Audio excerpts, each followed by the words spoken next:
The tenure of the current INEC chairman, Professor Mahmood Yakubu, is set to end in November 2025.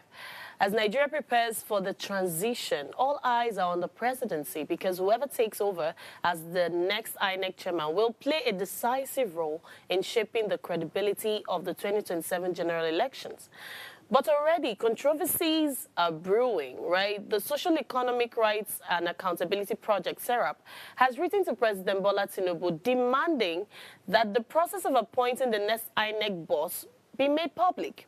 SERAP insists that secrecy around such a critical appointment undermines transparency, breeds mistrust, and threatens the independence of the electoral body. So we're asking, how can Nigerians trust INEC to deliver credible elections if the very process of choosing its leader is cloaked in secrecy? I'm your anchor for today. My name is Choma Kalu, and of course, I'll be having this conversation with my ladies, Triumph Akimboye and Goodness Idehen. Together, we'll be unpacking everything there is to this topic. So stay with us. Quickly, we're going to dive into the news making headlines on the newspapers. But before then, let me find out how my ladies' weekends went. So good morning, ladies. Morning to you. How are you doing? I love how you people are very happy. You look very... I am very happy this morning. Nice. Even though, I already explained what happened to me this morning. I really don't like the fact that, I'm waking up on a very good note, on an high note, and then by the time I get inside the... you try to get a car, you try to enter a bus, whatever it is. Lagos drivers always have a way to remind you that it is not okay to be in a good mood for a very long time. I think it's your cue to buy a car.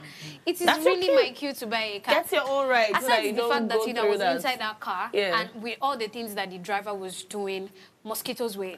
Oh my God. You went through this is supposed to be a private car. What's going on? You went through so much. Anyway, let me hear how your weekend went, Goodness. Oh, my weekend went great, right? So I was blessed as usual. I'm this kind of spiritual person. I mean, there's nothing wrong. It's okay. It's okay. So we had a very atmosphere of blessing. Amazing. It was really, really nice. And your journey here? Oh, my journey here was great. Finally, I was able to get one person from my area coming down here. Amazing. And I just hope that it would just maintain. Oh, God. Maintain that time. Yeah. Thank you. Anyway, I also had a very beautiful weekend. It was great. I had to speak on career advancement yesterday in church, and it was so good, right? But yeah, my weekend was amazing. But anyway, we're going to go straight into the newspapers right now, and I'll be starting with the Punch newspapers, and Triumph will take us through it. Of course, I have a very interesting story this morning. Very interesting stories on the front page of the Punch. Okay. So let us start right now. So the screaming headline to a story you would find in page 49. I don't know why they decided to put this particular story in page 49 because it's the headline that is it should be and the it's first page, yeah? should be the first page. So marketers fear fuel price hike as Pengasan strike begins. Writers to this story: oil union orders shutdown of power plants, alleged military foiled crude supply stoppage. The second rider: CUC threatens strike.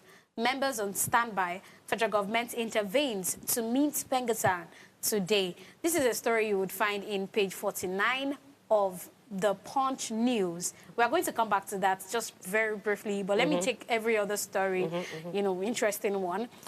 Above you would find the story, Otedola to Umar Sani. Your ignorance on subsidy claims is alarming. So Otedola came out to bite what Umar Sani said, that he had something to do with subsidy, the amount that he got from subsidy with Goodluck Jonathan. So he came out to say during the weekend that whatever that man was saying is trash.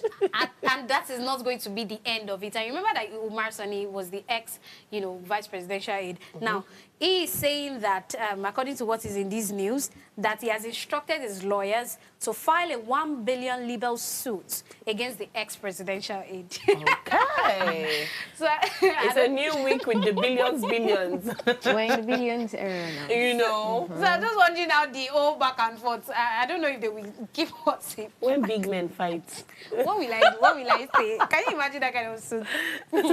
So another story that we'll be talking about: Christians not endangered or marginalized. Federal government tackles critics. This is, coming from what has been going on social media for, I think, the past 1 to 2 days, right? So it's a story you find in page 7. We're going to get back to it. And then Adamawa ADC gives article ultimatum to pick membership card. This article. Let me even start with that story today. And then another interesting story we have here. Petrol exports eat 371 billion naira amid heavy import reliance. Another one, pro-Wike lawmakers absent at Fubara's Independence Thanksgiving. How do you find that story? Because you're very, very interested. Don't get me started. Do not. Because I know that you're very interested. Do not get me started. Because now I'm thinking, I thought you said we've resolved whatever the problem was. So what's this division again? It's not to go and thank God. Why and the fact that showing to make the headline, that means that I'm not talking about it. It's a new day for me. Okay, that's all the stories that I'm going to take. So let us just get into the stories of interest. Now, let us start with Christians not endangered or marginalized. Federal government tackles critic. Okay. So it was in the news, not in the news. It was, going all over social media as regards the fact that Nigerians are not paying attention to the Christians in the north that are being, kidnapped, murdered, having to face different things, right? And people have decided to claim that, it is from another religion. It's from, it's Islam that, penetrating this type of crimes, right? Now, it is going like that. And allegedly, I don't want to start mentioning because federal government already told us that it is not true. Because that is what federal government is coming out and saying now, that what is going on is not true. However, it still doesn't take the fact that these things are happening. I wouldn't even lie if I say that we pay attention. We don't pay much attention to the kidnap, to the murder that is going on in the north, as much as we're supposed to, as much as we're supposed to talk about it. So whether federal government come out to say that, oh, what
All right, welcome back. We apologize for the technical glitch, and we're talking about stories making headlines in today's newspapers, and Triumph was just wrapping up on one of the stories. Go ahead. That's as regards the federal government, right, coming out to say that we should not follow what the social critics are saying. However, I also think that the federal government should actually look into the state of the Nigerians in the northern part of the country. So that's just what I would just love to wrap up with. All right. I also think, regardless of, I know the trend on Twitter is saying X, we should start calling it X. It's X, not Twitter, right? You know, they keep saying, oh, the Islams are the ones killing the Christians. Like the federal government has said, it might not be true. Well, I don't know. I don't live there, right? I don't know what's going on. But given the data that we've seen, even though it's very unverified, it's very disturbing, right? But then again, it doesn't mean there are not some Christians who can perpetrate crimes like that. So I want us to have a balanced conversation about this, right? So as much as we want to say, oh, it's the Islams, let's not generalize. You know, terrorism doesn't come solely with the face of a particular religion. It could be any religion, right? A bad thing is a bad thing, religion or not. All right. So let's move to Nigerian Tribune, and goodness will take us through it. All right. Moving to the Nigerian Tribune this morning. Above the masthead, we have federal government summons Pengasan and Dangote to reconciliation meeting. We have the rider that says, as TUC mobilizes affiliates for nationwide action. Beside that, we have Dangote Refinery. A lawless Pengasan, its lies and terror tactics. That story is on page 2, 3, 4, and 5. And the Nigerian Tribune leads this morning with federal government has paid Osun State local government allocations into APC members' accounts. NULGE reviews. That story is in page 18 of I mean, if you are paying a state local government allocation, why paying it to an APC member's account? I choose peace this morning. Okay, we don't want violence. I don't even think I want to choose peace because this is so very, the writer to that story says, describes action as bizarre, scary, and unprecedented. Then alongside we have APC slams, NULGE says allocations were paid into local government councils' accounts. So who do we believe now? Who do we believe now? When the story unravels, you will know more information. Then the last rider says PDP challenges APC to disclose accounts into which local government allocations were paid. I won't take the rest of the stories on the Tribune newspaper. But first, let's look at the federal government summons Pengasan and Dangote to reconciliation meeting. The federal government has summoned the Petroleum and Natural Gas Senior Staff Association of Nigeria and the Dangote Refinery to an emergency reconciliation meeting to avert an industrial crisis strike, nationwide strike. That was to begin today, Monday, over their dispute. This development comes just as the Pengasan threatened to embark on strike because of the recent sacking of the Nigerian workers and even the alleged anti-labor practices at the refinery. So, the Minister of Labor and Employment, Mamad Maigari, had made this known yesterday, Sunday, while appealing to the union to reconsider its strike declaration in order to give room for dialogue and an amicable resolution of the dispute. I'm wondering if by adventure they had gone on strike, this Monday will be an hectic Monday for everyone. This Petroleum Association, they know how to, like, in a way, they're kind of unified. Like, they have unity. Once they are embarking on strike, you will see all the fuel stations closed. It's either they are closed or the prices, increasing. And then we have public buses increasing. Those people don't wait. I mean, what's it called? It's not funny on the, on Punch News that they're saying that, the strike is still, like, going on.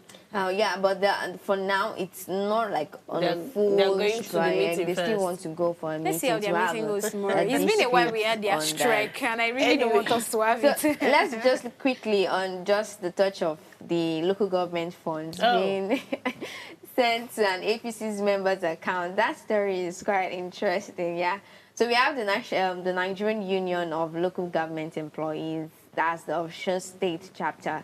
They've raised an alarm over what they described as an unprecedented abuse of power. Truly. By some key federal government officials in the handling of the state's local council allocations. So the state NULGE president, Dr. Nathaniel, spoke during a media briefing in Moshogbe yesterday, accused the Minister of Finance, the Accountant General of the Federation, and even the Attorney General of the Federation of unlawful releasing Osun's local council funds into accounts operated by sacked. Okay. Please. Wait. Sacked. All Progressive Congress APC chairmen and councillors. Okay, that's going to be like that's supposed to be like their settlements, you know, as they said. Anyway, we are really pressed for time. I would have really loved to take stories on Guardian, but really we're really out of time. So we're going to go on a short break. But before then, remember you can be part of our conversations. We'd love to hear your thoughts on our topics, on the newspapers, and you can call us on 07025007749 or 07014242420. And if you're yet to subscribe on YouTube, please subscribe at Official Upgrade TV. We're going to go on a short break, and when we come back, we'll dive into our conversation for this morning. Stay with us.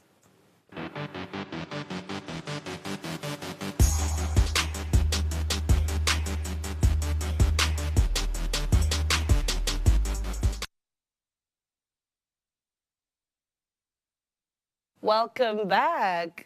So this morning, I have a topic. Once again, I'm talking about these people because they're very dear to my heart. And like I was telling them earlier that yesterday when I told my, I was having a conversation with my producer. She said, INEC again. I said, because we actually have to hold these people accountable. So today we're talking about INEC leadership, right? So the leadership have come under scrutiny, and people are asking, you know, should appointments be made transparent? You know, appointment of the chairman of the commission, of course. So you see, Nigeria's democracy rests heavily on the credibility of INEC. But you know, you're asking, how credible can elections be if the process of selecting its leadership remains hidden from the public? Serap, you know, wrote to President Tinubu and insisted that the transparency, you know, in the process is not optional. It is a constitutional obligation. Yakubu's tenure is ending in November. Now we need to know the process of bringing in someone else, since we don't have, you know, the privilege, you know, of electing a new leader.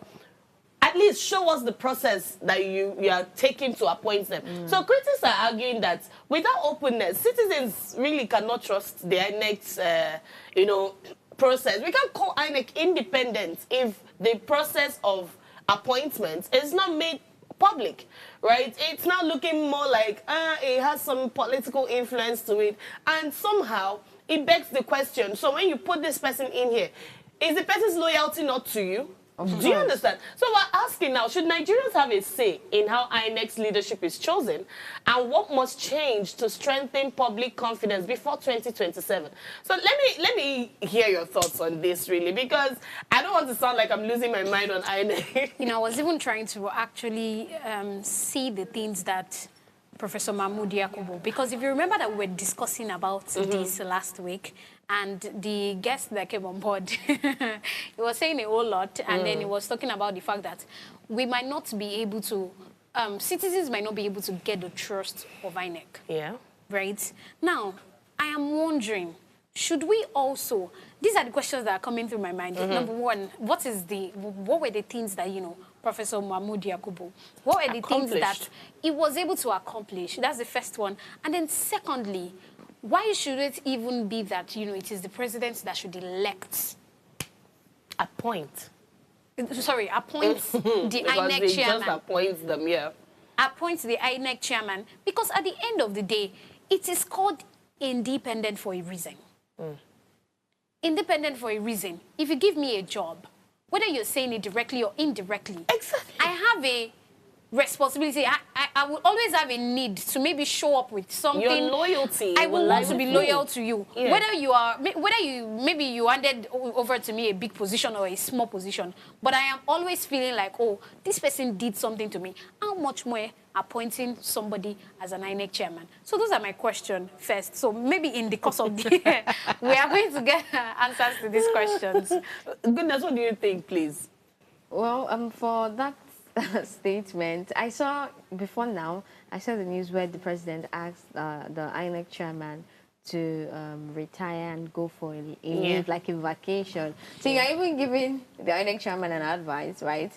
And according to what I know personally concerning the Constitution, there's something they call, there is a theory in government they call separation of power by Baron de Montesquieu, right?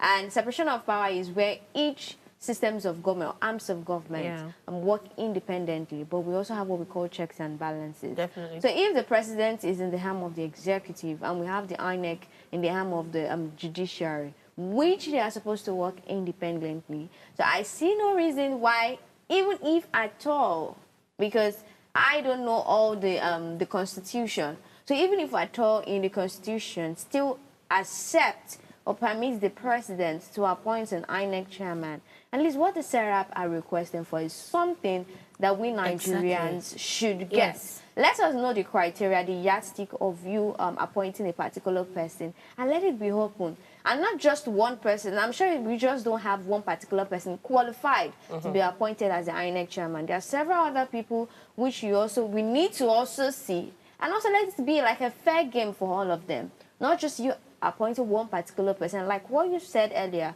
of course, if you're appointing me, basically, I have no rivalry, no competition in that appointment. I'm going to give my loyalty to you. So, anyway, because, yeah, it bothers me.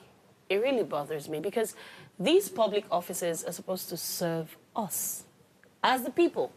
So, you are more or less a servant leader to us. You are accountable to us. So, we should be able to pick who we want to lead us. Do you understand? We should be able to pick that. But now that you come and you tell us all of a sudden, no process, nothing. I feel like we're not fools in this country. And, Chairman, do you know the funny thing about this is that even what scares me the most about Nigeria, my country, is that even when they decide that maybe they are going to make it open to us, at the end of the day, it is who you want. They choose what to show us. They choose what to show us. We are just there to just, we are the viewers. We are the ones who enjoy. We are the ones who feed on. Even if they give us the opportunity to choose, we are definitely choosing from what they have picked. It's just like you saying that I can pick, okay, I'm giving you 2 sweets now. Why did you have to give me these 2 sweets? Why not allow me to decide, okay, this sweet, this is what I want you. But it's just a whole lot, because that's what I'm also thinking about now. That even if you are giving them, they will also bring whatever it is that they want right to our face. Yeah. I saw something just before you come in. I saw something very unrelated to this topic, but I channeled it to this. So this lady was like, she has a celebrity she really likes. And then she said, oh, I'm going to give my children, freedom of speech, freedom of choice, but I'm going to, I'm going to be so nice that I'll give them the choice between following my celebrity or leaving my house. And that was really funny because at the end of the day, you have made a choice for them. And I'm like, this is what they do with Nigerians. Do you understand? You say, oh, freedom of speech, freedom of this, but at the end of the day, you are putting us between the devil and the deep blue sea. We don't know what to do. We just ride on. So anyway, coming to you, Goodness, these appointments, do you think in any way does he fuel conspiracy theories about INEC, being controlled by the executive? Of course, it's been because if you're saying a judiciary should work independently, and I mean even the INEC, the officials during elections or during electoral processes, they don't campaign, they don't join in campaign, they don't even join in voting, right? So if they have that independency, I see no reason why the president should hide when trying to appoint the next INEC leader, right? And again, even I have issue with the long tenure. Professor Yakubu served for 10 years. 10 years. 10 years is too much. 10 years. It's too much. That's just the truth. How can you be serving for 10 years and you're telling me you won't take a side? Yes, we know that INEC should be impartial. That's one of their duty. We call them an impartial judge. They should be transparent to us. We are practicing democracy. They should ensure that carrying out democracy, carrying out our rights is transparent and fair and just.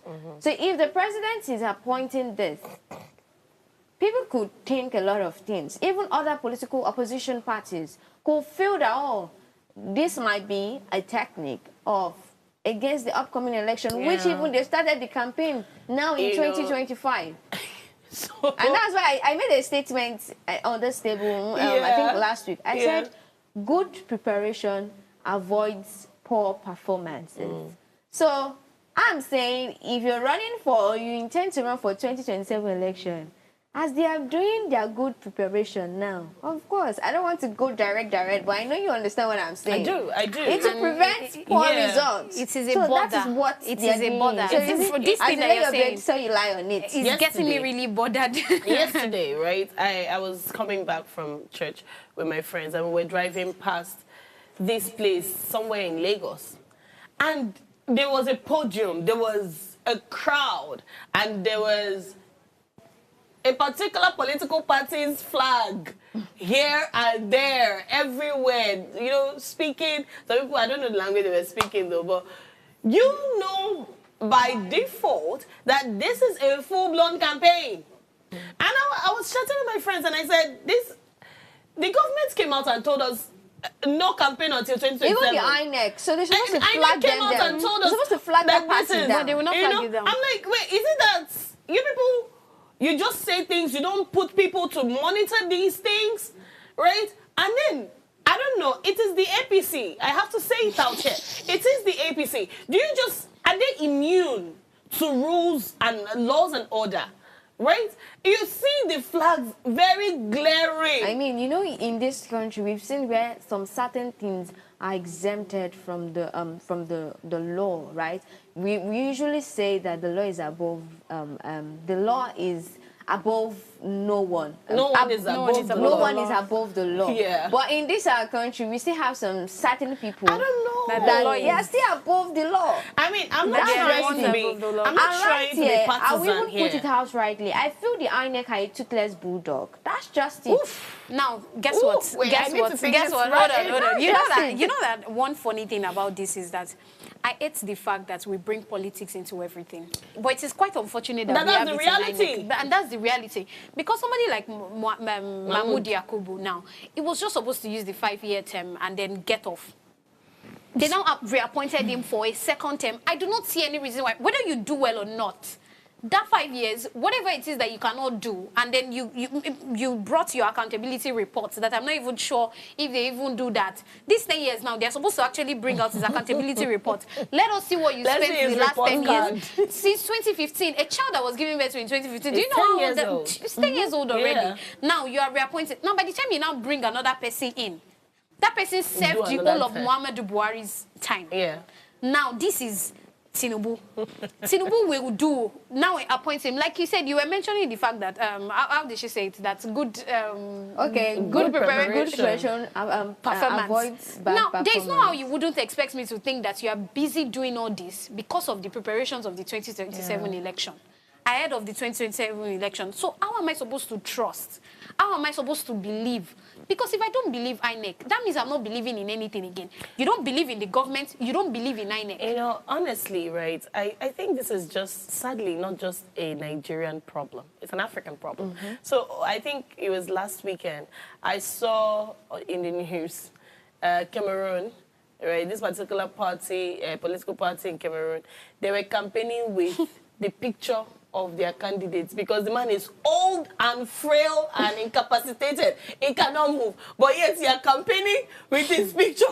What is going on? I don't know when Africans will open to limelight. Not even just Cameroon. We have other Africa. Like even Gabon. There was a president that served for about 37 years. And this is not only the different countries in Africa. And they are passing on to their children. So ours is even 4 years. For some of them, their president has been there for 20 years, 10 years. It's no longer 4 years. It's now 8 years. That's just it. You know, they came out and said, oh, they're deliberating whether they should make it like a 6-year, 10 or 7 go, you know.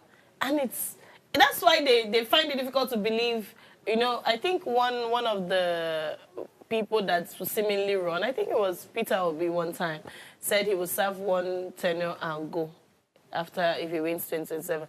And he got a lot of bashes saying nobody can serve 1 tenure and go. I'm like, even he will get there, and you will not see him after the 4 years. He's going to come back. I'm like, you're going to see him come back. 8 years. Are we running a circus, right? What do you mean? What does the Constitution say? Now, speaking of Constitution, right? Do you guys think that we need an amendment? Especially in this regard of appointment of INEC chairman. Shoma, goodness, if you would ask me, I will tell you that even when the constitution is amended, the question is the people that are following. And that is what we lack. Anyway, let's hold that thought. We'll go on a short break, and when we come back, we'll continue this conversation. Stay with us.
Welcome back. We are talking about, scrutinizing the process of appointing INEC, the next INEC chairman, after Mahmoud Yakubu is gone in November. On this table, that's what we're doing. And just before we went on a short break, we were talking about the amendment of the Constitution and Triumph. Triumph is really upset. So please, go ahead. Don't ask me that. Don't ask if we need Constitution amendments. Because there is nothing wrong with the law. Oh, there isn't? There is nothing wrong with the law if people can follow the law. Do you know that as much as don't steal, don't kill, that even God gave, people cannot follow? There is nothing. See, the law is good. But the unfortunate thing is that people will not follow. Because even the people that are making the law are the ones that will still sit down with it. Because if they amend, the same people that will sit down together and amend the Constitution, let's even leave INEC, come to the judiciary. Even the judiciary that is supposed to be plain, that is supposed to be independent, like we are saying, you don't find it like that. I mean, so what? How do we then? how do we then penetrate? Yeah, how do we then, if you're saying that the law isn't the problem, how do we then ensure that everyone, I think Goodness should answer now, that everyone follows the law? How do we ensure that? Firstly, the person that carry out the law, all right, I'm going to come to the judiciary ham now. They need to be independent and not affiliated to any political affiliation, any political... So you mean the people that write the Constitution? The people that write the Constitution are not even just the judiciary. They are also the legislative are the ones who write the Constitution. And the legislative are our senators. And like she had been saying, right? Yes, the senators are the ones who write the law.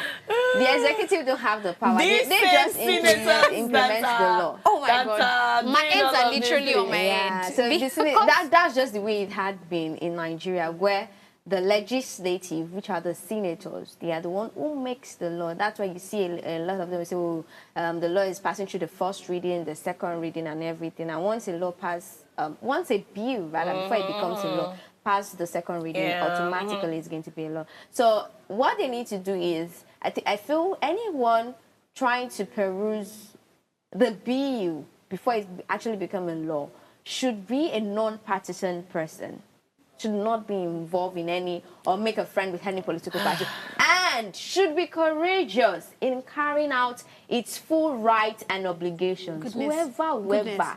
Whatever political party, carry your bazooka, shoot them. That's just it. The question is that, see, the challenge or the pain that I constantly have every time, unfortunately, I have to keep talking about it, is that how will they allow this person to get there? Because even the INEC that should still help in a way, we are seeing that there is still a whole lot happening, that these people are not being independent. Now, I mean, it is okay. That is how you should be. Somebody that is, somebody that is going to be independent, somebody that is going to be just, somebody that is going to be fair.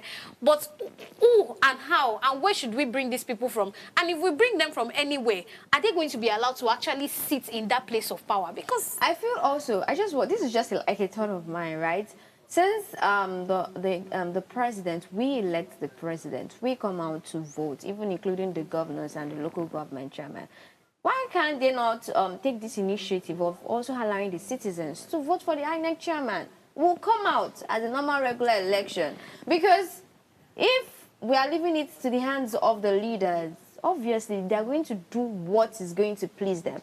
I can't put somebody that is not going to dance to my tune and put the person in power. It's not possible. We are all, there are humans that are very corrupt. You see, integrity is a lacking condiment in Nigeria's political space. And that's really sad. But now, this is the situation we found ourselves in, right? If you say, the citizens should be given the rights, yes, of course we should be. But imagine how long it's going to take for them to effect this. Do you understand? I mean, by right, in a sane climate, right, we should have, you know how they have presidential debates and all, we should have them do that. And then we get to elect our own people. But unfortunately, here is where we find ourselves, the way they appoint and impose people on us. But how do we now hold them accountable? Because accountability is another lost art in this whole thing. How do we hold these people accountable? Because there's just enough that we can take. Nigeria is not headed anywhere. We have to make a shift somehow. So how do we start by holding them accountable? The thing is, it's going to be quite difficult, right? Because if you want to hold them accountable, even if you're going to take a particular case, where are you taking the case to? Is it not still to them, to their parties, to their favorites? I think that's just the issue. Here, let's talk we about. We can't take laws into our own hands. Yeah. So if you are even Sarah that is coming out to say, they need to see the structure and how the process and everything. If the executive or if the president refuses to do that, and you want to probably prosecute him, where are you taking him to? It's still the head, in one way or the other. I think one thing that we should learn how to fix, that I am always crying, and Chioma, I've discovered that Chioma is always crying about it, is that we lack accountability. Oh yeah, and that's why we're in which this is mess. a problem, because I think that if you're coming on board as an INEC chairman, and you already know the things that are expected of you, and the problems that Nigerian is facing currently, that you are supposed to help solve, as regards election and its process, as regards the only thing that I'm trying to see that people are talking about as regards Mahmoud Yakubu achievement is as regards the fact that it brought technology, and even that technology people are complaining about which technology. Don't get pissed. Do not. Which technology? Beavers and Areas. And this thing is still having issues. People are still complaining about this particular thing that they pumped into that still failed us, and it's still failing. Now, if you are coming into that power, and they already told you that if these beavers and IRF that you're working on, if it doesn't work, maybe you will go and, before they start saying I'm resorting to jail now, maybe you would have to pay some huge fine, or maybe find yourself somewhere. Because stop playing with people. Whatever decision you're making, Nigerians get to suffer it for maybe 8 years. Yeah, they get to suffer for it for maybe the next 4 years, and then you think that it is a platform for you to just play games. So I think that people should be held responsible. If you are coming on board, these are the things that are expected of you. If you are leaving, what were you able to achieve? If you're not able to get those things done, then there should be something that we would also get back from it. Because we are the one paying you. We are the ones paying you. Yeah. When the roots has been eaten by canker worms, what do you think will produce? Unfortunately. That's just it. Because if we should hold them accountable, for instance, let me just give you this. I'm not saying this particularly to instigate anyone, right? I'm in a leadership position, and I'm aspiring to be in this particular position. And you, for instance, Madam President, decided to give me the opportunity to take that position. Behind the scene, we've negotiated, and I've probably begged you or pleaded to be in that position, and you placed me there, will I do otherwise? You will definitely not do otherwise. Because later you will still come back to bite me. That's just it. If saying this, painting a picture, I do otherwise, I do the right thing, which was against our own agreement, which was against, like a breach in our agreement, there will be one way or the other. I trust Nigerian leaders. Before you know, they will say, this person embezzled this money. This INEC chairman is corrupt. Because why? The particular person was not following according to the agreement they've had before. And that's why you see leaders digging into other leaders' past just to kick them out of that position, to bring in somebody that would dance to their tune. Be plain. Let Nigerians be... See, Nigerians might not be able to do any other thing.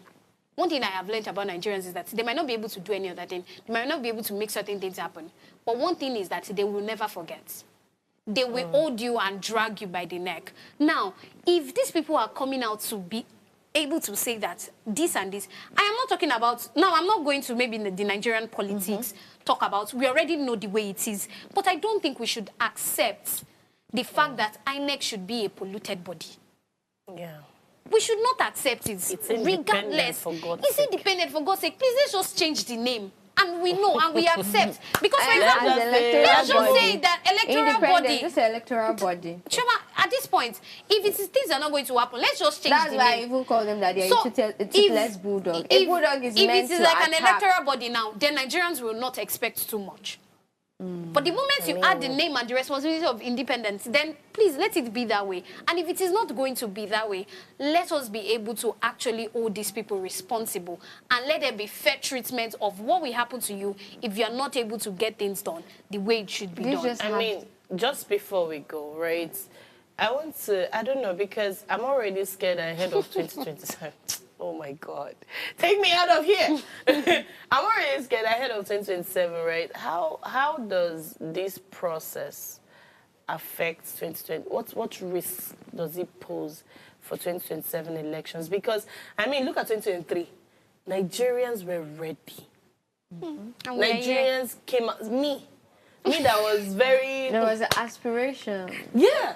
I made sure, I think that was the year I moved to Lagos. But before I came, I made sure I collected my voter's card. I made sure I did a transfer. Do you understand? I wanted to be involved. And then, of course, I couldn't transfer because it was quite, the time was too short. But I had my voter's card. So even though I wasn't allowed to vote in Lagos, right, I was at different polling units. I just wanted to see what was going on. I just wanted to, because I was interested, right? But right now, there's this lackadaisical, attitude Nigerians are having to these things. In fact, every average youth in Nigeria, all they're thinking about is leaving the country because they tell you that they are done, right? So how do we fix this? What are the risks and how do we fix it quickly? It is quite unfortunate that this is the Nigeria we are living in right now. And we might not be able to stop people from making certain decisions. Yeah. For example, if you were to ask somebody like me, even I'm just trying to come and present myself as, a good citizen of Nigeria and to also advise you that you should go and vote, you might not find it, once at 2027, because I don't want to say, if I say I've given up. Triumph, you will vote. So we will vote, right? We will vote. We will go out. Yes. 2027 yes, come. We will. But let's talk about INEC and its relation to 2027. The first thing that came to my mind when I saw your story, when you brought it and then I was reading through, was that this is just a scheme for 2027 election. Because if Mahmoud Yakubu, that was the first time that we are going to be having a particular INEC chairman having to serve 2 terms, that means you people could have decided that he was going to go an extra term. The reason why you just allowed him to go, maybe it was not, maybe it might not really be working in their favor again, or maybe you just feel like, oh, let's just let him go. But they could have still also decided that the best thing Nigerians can do is to just, why is it? After a while, we will keep quiet, right? According to what they believe. Sadly, we will keep quiet because people have to move on, right? So if these people, we are at the risk of the 2027 election, the credibility of 2027 election is really, really looking so slim because if we are doing this now, this is 2025, this is September that we are in. that means we are really close. We are very, very close. So these things that are happening right now, what are the connections? Because fingers crossed, I want to see the new person coming in. I am going to do my background check. God help me. Of course we would. Of course we would. And let us see how he's going to play in 2027 election. That is when he's going to confirm to me that, of course, this was what I already said was going to happen. So I think Nigerians, let us keep calling out INEC. You might not be able to call out, the Nigerian politics too much, but INEC is not something we should give up on, if you would ask me. Please, let us not give up on INEC. Goodness, last words? For my own self, concerning the risk against the 2027 election, that would mean that there will be enough manipulation, frustration among the citizens. Bet you, like, if it's really not going credibly, according to the way we want it to be, like, transparent, yes, there'll be a lot of frustration, there'll be a lot of manipulation, and there'll be a lot of regain. That's where we see some particular states where they will bring it out that, oh, we have a number of people that registered to vote, and we had more than this particular number that actually came out to cast their vote. And I think a solution to that really too is to hold the INEC accountable. And as well, if we, the citizens, can also do our best, like I just said, good preparation avoids poor performance. So as the political leaders are preparing, same thing lies on us, we the citizens. Let's prepare to counter against any form or any notice of corrupt practices. So as they are trying to do their own performance, let's also do our own preparation. Let's also do our own preparation. Once we see something that is going to cause chaos or going to bring something not transparent in the 2027 election, let's flag it down. And now let everybody deliberate on it better, because it is better to attend to a situation earlier than when it is late, where we can't do anything. This conversation, though. Anyway, we've seen that transparency is the heartbeat of democracy, really. Without it, even the strongest institutions falter under suspicion and distrust. You see, Nigerians have seen too many elections clouded by doubt to remain silent about how INEC is led. We've seen a lot of it. 2023 was like our climax, right? And Serap's call is a reminder that openness is not a favor from the government.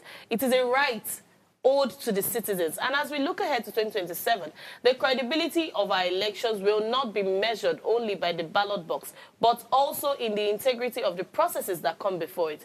If the appointment of INEC's chairman begins in secrecy, how can the people expect transparency on the election day? That's something to actually think about, right? Anyway, do be sure to subscribe to our YouTube channel at Official Upgrade TV. You can interact with us further, comment, and follow us, most importantly, on all our social media engagements.